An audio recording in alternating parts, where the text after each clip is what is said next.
嗨，大家今天好吗？我是耶莱娜。当大家还在讨论 DeepSeek 的同时，阿里巴巴直接丢出震撼弹，推出全新 AI 大语言模型 Qwen 2.5 Max， 不仅直接让用户免费使用 AI 绘图、AI 影片功能，还宣称其在一些性能测试中的表现已超越了 GPT-4 和 DeepSeek V3。没想到自2025年才刚开始不久， AI 产业的硝烟味儿就已如此之重。但作为普通用户的我们，还是快来看看有哪些渔翁得利的好康能捡吧。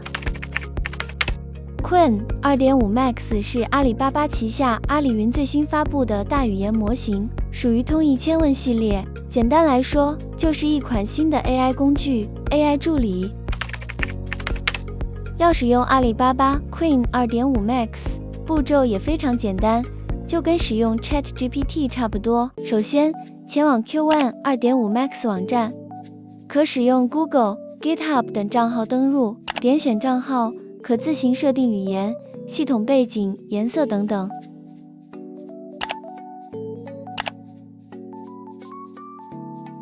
中文目前只看到简体，没有繁中选项，不过输入繁体中文还是没有问题的。点选新建对话后，就能开始输入提问。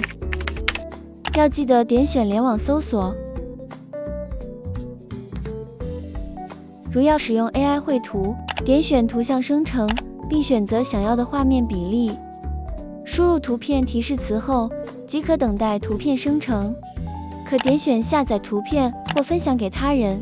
Qwen 2.5 Max 最王炸的功能，就是目前可以用它来免费生成影片。点选视频生成，并选择画面宽比，然后输入影片提示词后按下送出，即可等待影片生成。这里要注意的是，目前免费影片生成等候的时间可能需要几分钟。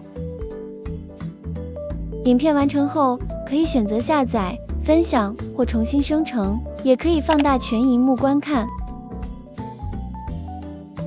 除了绘图、生成影片，用户也可以点选更多，直接展开所有选项，选择要使用的功能。撇开是否涉及了数据蒸馏法或其他争议，不可否认的是，近期 DeepSeek 和 Qwen 2.5 Max 的推出与低价开源，无疑是 AI 领域的一次重大突破，将会加速通用人工智慧进程的发展，从而快速渗入各行各业，为人类的日常生活带来深远改变。